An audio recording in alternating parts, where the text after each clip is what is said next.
Hello everyone, welcome back to edu for take.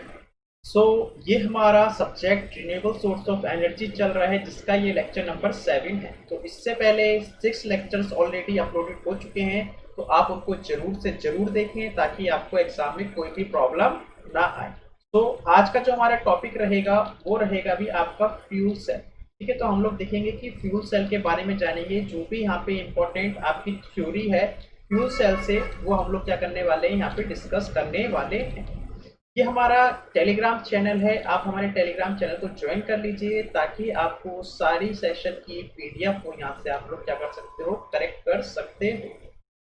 तो चलिए भी स्टार्ट करते हैं। फ्यूल सेल के बारे में हम लोग थोड़ा सा जानते हैं। यहाँ पे भाई देखो, फ्यूल सेल की बात करते हैं तो फ्यूल सेल हमारे पास क्या है। एक तो सबसे पहली बात क्या है कि ये एक इलेक्ट्रोकेमिकल डिवाइस है। क्या है? एक तो इलेक्ट्रिकल केमिकल डिवाइस है।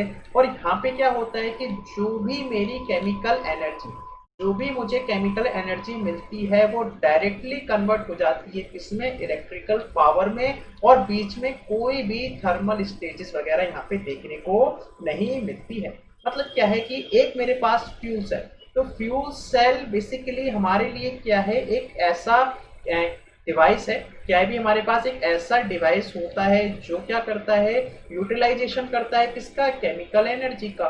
केमिकल एनर्जी को ये डायरेक्टली क्या करता है, भी डायरेक्टली यूज कर देता है किसमें, कन्वर्ट कर देता है आपकी इलेक्ट्रिकल एनर्जी में। मतलब जिसको आप लोग क्या बोलते हो, पावर बोलते हो। तो पहली बात तो ये हमारे पास क्लियर हो गई है कि यहाँ पे केमिकल रिएक्शंस वगैरह होंगी जो हमें फाइनली यहाँ पे प्रोडक्ट देंगी क्या, इलेक्ट्रिकल एनर्जी। और बीच में कोई भी जो आपके पास स्टेप वगैरह था, मतलब यहाँ पे कोई भी थर्मल स्टेजेस वगैरह थी वो यहाँ पे नहीं होती है। मतलब ना तो यहाँ पे हीट का रिजेक्शन वगैरह होता है।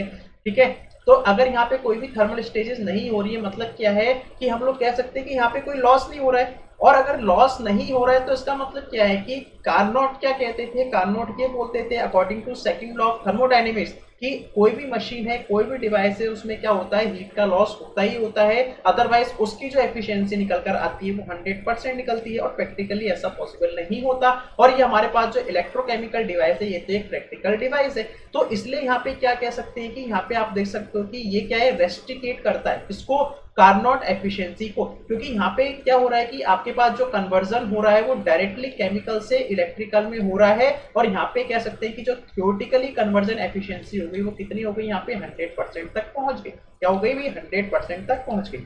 तो यहाँ पे हम लोग कह सकते हैं कि ये क्या करता है, एक तरीके से रेस्ट्रिकेट है किसका, कार्नोट एफिशिएंसी का। सो आई होप आपको इतना समझ में आया होगा कि फ्यूल सेल हमारे पास बेसिकली क्या है, एक ऐसा डिवाइस होता है जो क्या करता है, केमिकल एनर्जी को डायरेक्टली कन्वर्ट किसमें करता है, इलेक्ट्रिकल एनर्जी में, without any undergoing any thermal stages. ठीक है, अगर एडवांटेजेस की बात करते हैं तो एडवांटेजेस मेरे पास सबसे पहला एडवांटेज तो ये है कि ये हमारे पास क्या है, डायरेक्ट कन्वर्जन एनर्जी डिवाइस है। और इसकी क्या है, जो कन्वर्जन एफिशिएंसी है वो क्या है, काफी ज्यादा हाई है। इसकी क्या है, कन्वर्जन एफिशिएंसी क्या है, काफी हाई है। उसके बाद क्या है कि जब मेरे को पास कोई भी यहाँ पे बीच में कोई जब इंटरमीडिएट स्टेजेस ही नहीं है तो मूविंग पार्ट्स वगैरह यहाँ पे क्या होते हैं, बिल्कुल नहीं होते हैं। तो नो मूविंग पार्ट्स होते हैं, जिसकी वजह से फ्रिक्शन लॉस वगैरह क्या हो जाते हैं, यहाँ पे खत्म हो जाते हैं या एलिमिनेट हो जाते हैं।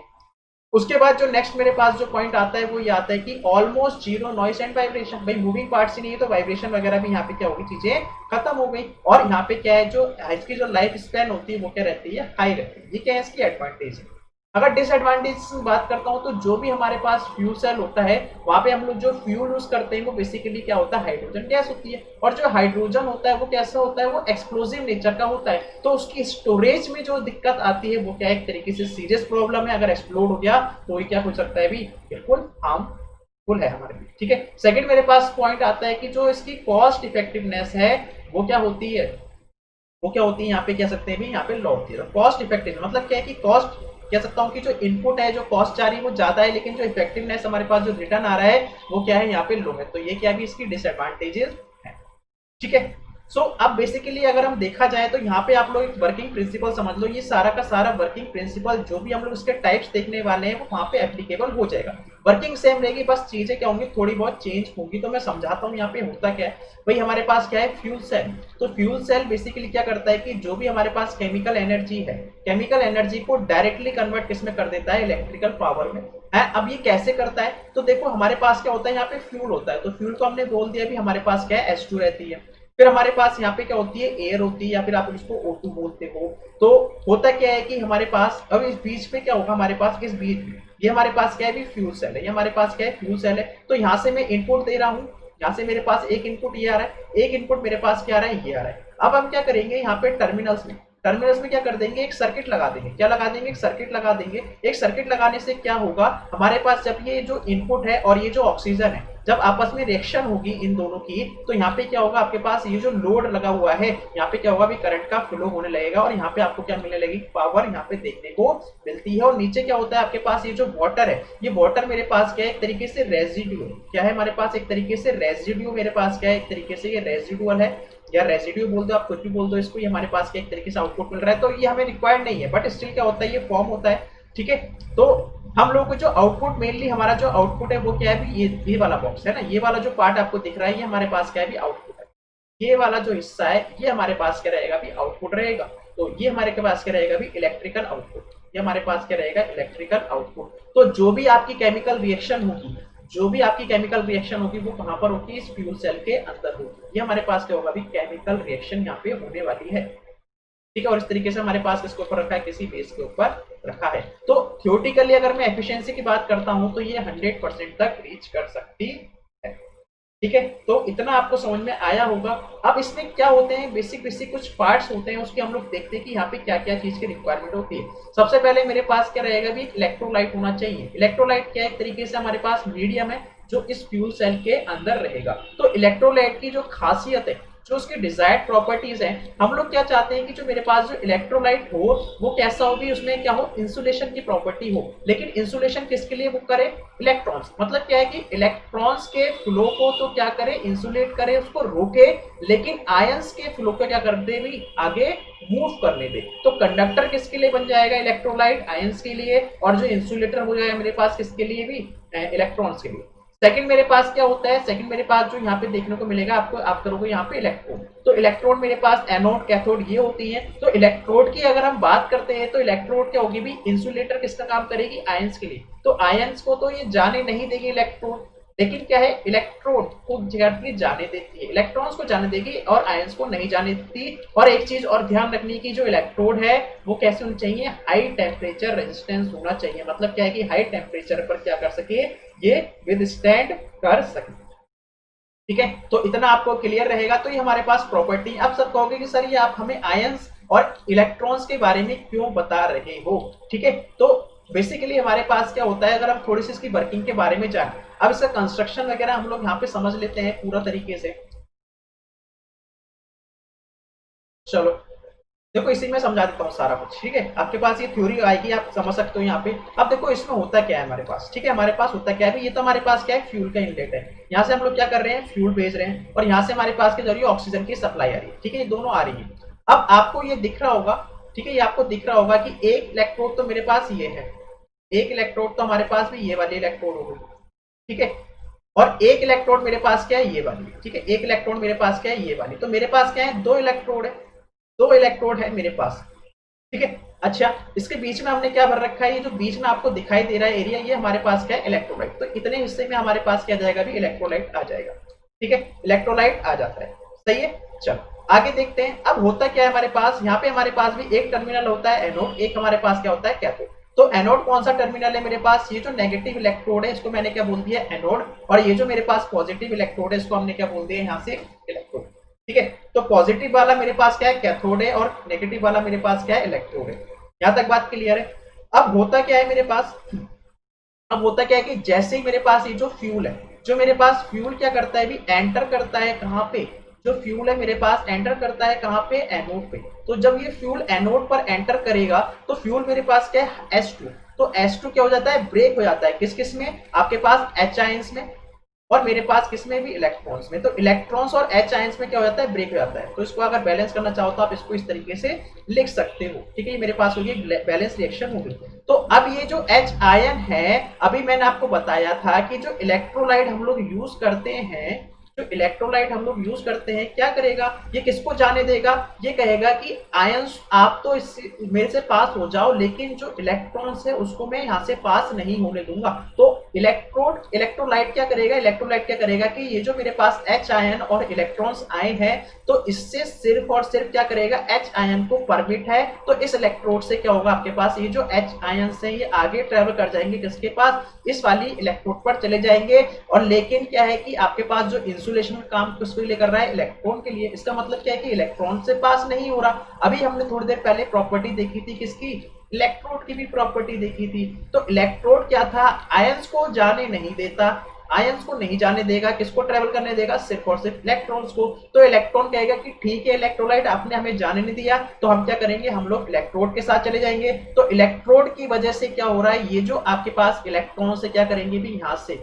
ट्रेवल करना शुरू कर देंगे। यहां से आपके पास क्या होगा भी, ट्रेवल करना शुरू कर देते हैं। ठीक है, तो ये बात हमारे पास किसकी हुई, यहाँ पे हमारे पास ये बात होती है किसकी, कि आपके पास जो इलेक्ट्रॉन्स हैं वो यहाँ पे इस तरीके से ट्रेवल करना स्टार्ट कर दिया। अब जब इस इलेक्ट्रॉन ने आपके पास क्या कर दिया भी, चलना स्टार्ट कर दिया, तो आपको पता है कि जो करंट का डायरेक्शन होगी बिल्कुल इसके अपोजिट होगी, अपोजिट ऑफ इलेक्ट्रॉन्स फ्लो। तो यहाँ से आपको क्या मिलना शुरू हो जाएगा भी, करंट आपके पास प्रोड्यूस होना शुरू हो जाता है। ठीक है, तो ये तो सारी की सारी जो घटना चली वो एनोड की चली। अच्छा, उसी तरीके से हमारे पास क्या होगा, अगर मैं इलेक्ट्रोड इसकी बात करता हूं अभी ऑक्सीजन वाले की तरफ, तो ऑक्सीजन पर क्या होगा हमारे पास, ऑक्सीजन में तो रिएक्शन होगी। तो अगर मैं बात करता हूं भी पॉजिटिव इलेक्ट्रोड पे क्या घटना घट रही है, पॉजिटिव इलेक्ट्रोड पे क्या दिख रहा है हमें, पॉजिटिव पर हमें दिख रहा है कि यहाँ से ऑक्सीजन सप्लाई आ रही है और यहाँ से क्या आ रहा है भी, एच आयन आ रहा है। तो हम लोग कह सकते हैं कि हमारे पास अगर ऑक्सीजन की बात करते हैं, ठीक है, तो हमारे पास क्या होगा कि हाफ मॉलिक्यूल्स ऑफ ऑक्सीजन,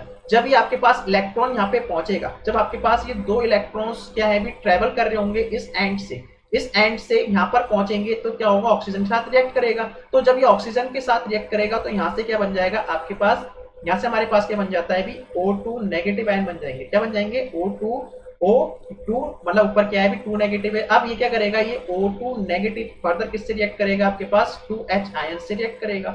जब ये 2H आयन से रिएक्ट करेगा, हमारे पास क्या था, ये जो H आयन आ रहा था वो ये वाला H आयन है, तो यहाँ पे क्या प्रोड्यूस करेगा, यहाँ पे H2O का फॉर्मेशन करेगा। और ये जो H2O है हमारे पास हो जाएगा इस तरीके से, यहाँ से निकल जाता है, एग्जिट है, ये हमारे पास क्या रेसिडुअल है। और आपके पास जब ये इलेक्ट्रॉन का फ्लो कंटिन्यूअसली होने लग गया, तो यहाँ पे आपको क्या मिलेगा, करंट की वैल्यू मिलना शुरू हो जाती है। तो मैं कह सकता हूँ कि यहाँ पे आपको क्या मिल जाएगी, एक तरीके से power as an electrical output आपको मिलना शुरू हो जाता है।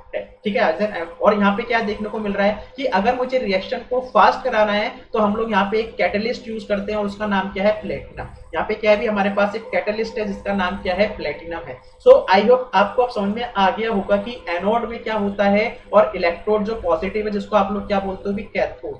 ये हमारे पास कैथोड में क्या क्या रिएक्शन हो रही है। अगर ओवरऑल रिएक्शन देखें तो ये हमारे पास क्या होता है कि वाटर ऑक्सीजन से रिएक्ट करता है और फाइनली क्या देता है आपको, H2O देता है।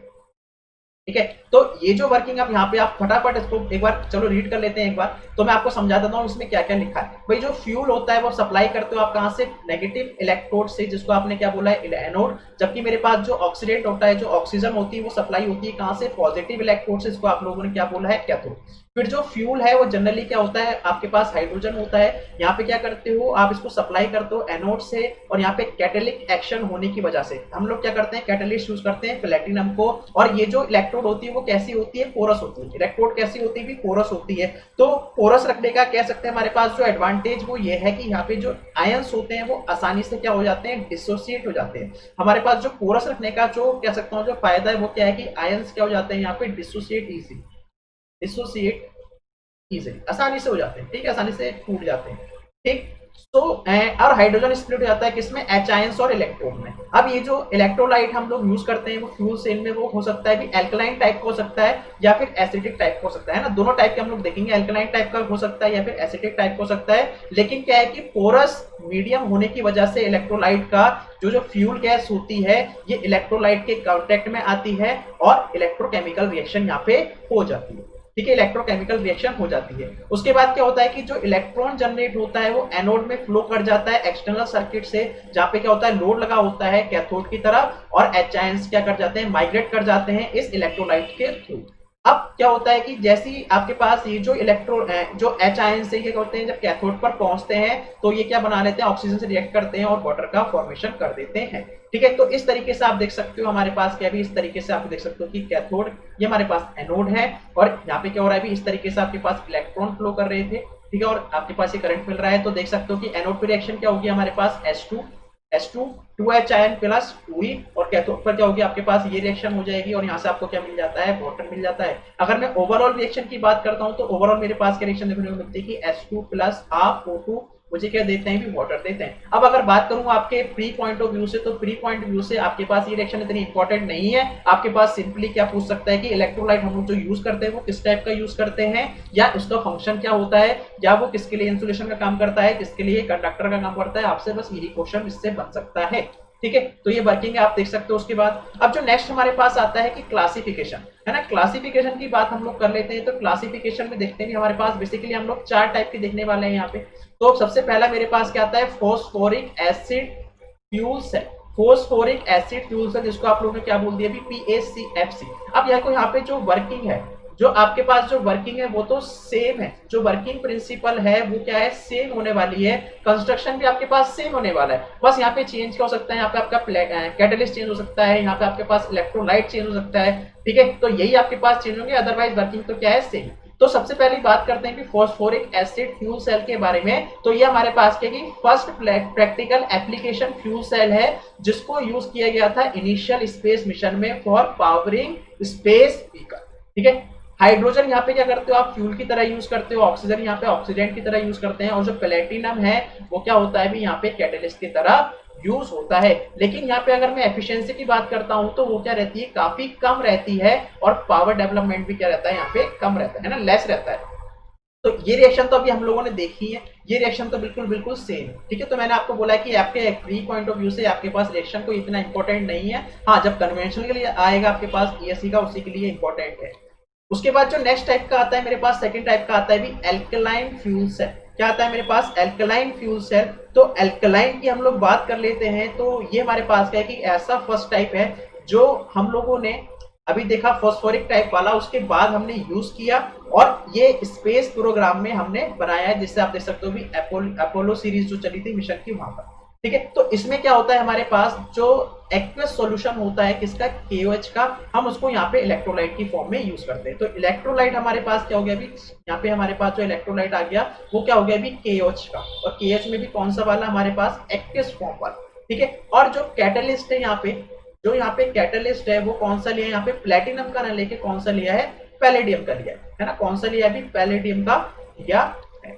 ठीक है, ये ध्यान रहेगा। उसके बाद क्या है कि it is having higher efficiency and high power operations in lower temperature range than as compare to PaFC। ठीक है, तो वर्किंग तो आपके पास क्या रहेगी, बिल्कुल सेम रहेगी। तो वर्किंग तो आपके पास सेम रहेगी, बस यहाँ पे आपको क्या ध्यान रखना है कि एनोड पर क्या हो रहा था, कैथोड पर क्या हो रहा है, अब आपके पास ओवरऑल रिएक्शन क्या हो रही है। तो आप देख सकते हो भी एनोड पे भी सेम रिएक्शन, बस यहाँ पे क्या होगा, एल्कलाइन मीडियम होने की वजह से यहाँ पे क्या होगा कि H2 किससे रिएक्ट करेगा, OH आयन से रिएक्ट करता है। तो जब ये क्या बनाएगा, आपके पास 2H2O प्लस आपके पास यहाँ पे इलेक्ट्रॉन देखने को मिलता है, और यहाँ पे कैथोड है। तो अब आप यहाँ पे देख सकते हो कि यहाँ पे आपके पास क्या देखने को मिल रहा है कि जो वाटर है वो कहाँ पे आ रहा है, देखने को मिल रहा है आपको एनोड साइड पर देखने को मिल रहा है, और जो कैटलिस्ट यूज होगा वो कौन सा होता है, प्लेटिनम होता है। ठीक है, तो आई होप आपको भी इतना ध्यान रहना चाहिए। ठीक है, आई होप आपको इतना ध्यान रहेगा। ठीक है, अच्छा, इसमें अगर मैं एफिशिएंसी की बात करता हूं तो एफिशिएंसी आप कितनी बता सकते हो। अगर आपसे पूछे कि कन्वर्जन एफिशिएंसी इस वाले की कितनी है, तो आप कहोगे कि ये आपके पास 60-65% आपके पास यहाँ पे कन्वर्जन एफिशिएंसी देखने को मिलती है। और जो ऑपरेटिंग टेम्परेचर होता होगा वो कितना होता होगा अभी, ऑपरेटिंग टेम्परेचर लगभग 70 डिग्री सेल्सियस के आसपास रहता है। ठीक है, ध्यान रहेगा। तो यहाँ पे जो प्लेटिनम वाला था हमने किससे रिप्लेस कर दिया, यहाँ से पैलेडियम से रिप्लेस कर दिया। ठीक है, चलिए आगे मूव करते हैं। हमारे पास जो थर्ड टाइप का आता है, अब थर्ड टाइप पे हमारे पास क्या है, proton exchange membrane fuel cell. ठीक है, proton exchange membrane fuel cell है, और इसी के अंदर हम लोग देख सकते हैं कि हमारे पास क्या होता है, डायरेक्ट मिथेनॉल फ्यूल सेल, एक इसी के सब कैटेगरी है। तो इसमें होता है क्या, हमारे पास एक सॉलिड मेम्ब्रेन होती है किसकी, ऑर्गेनिक मटेरियल की, जैसे हमारे पास क्या हो गया, पॉलीस्टाइरीन फल्फोनिक एसिड, पॉलीस्टाइरीन फल्फोनिक एसिड जो क्या करती है, H आयन को पास होने के लिए अलाउ करती है और इलेक्ट्रोलाइट की तरह एक्ट करती है। तो यहाँ पे हमारे पास जो इलेक्ट्रोलाइट है वो क्या हो गया आपके पास, ये देख सकते हो भी पॉलीस्टराइन परकोनिक एसिड है, और जो इसका जो स्टेबिलिटी है, जो इसकी मैकेनिकल स्टेबिलिटी है वो क्या है भी ज्यादा है, और जो रेजिस्टेंस ऑक्सीडेशन का है वो भी क्या है यहाँ पे हाई। ठीक है, ये चीज ध्यान रखनी है। उसके बाद आप देख सकते हो कि जो लिक्विड मेथनॉल है उसको हम लोग क्या करते हैं, वाटर के साथ मिक्स करते हैं और प्रोवाइड कराते हैं कहाँ पे, एनोड पे, जिसकी वजह से क्या होता है वहां पे केमिकल इलेक्ट्रोकेमिकल रिएक्शन होती है, जो क्या करता है H आयंस और इलेक्ट्रॉन्स को स्प्लिट कर देता है ना, H आयन और इलेक्ट्रॉन को क्या कर देता है, स्प्लिट कर देता है। तो H आयन क्या करेंगे भी, ट्रेवल करेंगे किससे, इलेक्ट्रोलाइट से, और जो इलेक्ट्रॉन्स है वो क्या करेंगे, एक्सटर्नल सर्किट लोड से क्या करते हैं यहाँ पे फ्लो करना स्टार्ट कर देती हैं, जिसकी वजह से हमें क्या देखने को मिलता है, हमें करंट देखने को मिलता है एज एन आउटपुट, और वाटर मॉलिक्यूल्स भी हमें देखने को मिलते हैं।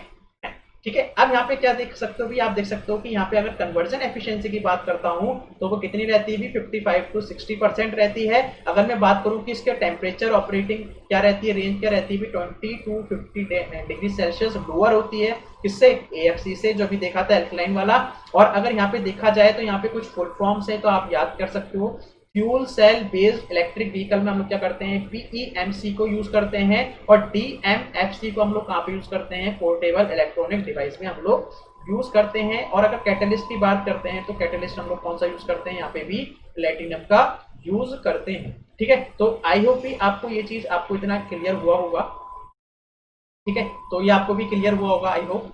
चलो आगे बढ़ते हैं। हमारे पास अगर रिएक्शन की देखना चाहो तो आप रिएक्शन का आइडिया ले सकते हो कि एनोड पे हमारे पास क्या रिएक्शन हो रही है, कैथोड पे हमारे पास क्या रिएक्शन हो रही है, और ओवरऑल रिएक्शन क्या हो रही है। लेकिन अभी आपके exam pre point of view से इतना इंपॉर्टेंट नहीं है, तो आप सिंपल देख सकते हो कि यहाँ पे CH3OH प्लस वाटर से रिएक्ट होकर क्या आ रहा है, H आयन को प्रोड्यूस हो रहा है, इलेक्ट्रॉन्स आपको देखने को मिल रहे हैं, CO2 देखने को मिल रहे हैं। फिर क्या होगा भी, ये वाली जो रिएक्शन है, 3/2 मॉलिक्यूल्स ऑफ ऑक्सीजन रिएक्ट करेगा तो वाटर आपको सप्लाई करेगा, तो ओवरऑल रिएक्शन आपके पास इस तरीके से यहाँ पे देखने को मिलती है। अब अगर मैं बात करूँ लास्ट टाइप की, तो लास्ट हमारे पास क्या है, मोल्टन कार्बोनेट फ्यूल सेल।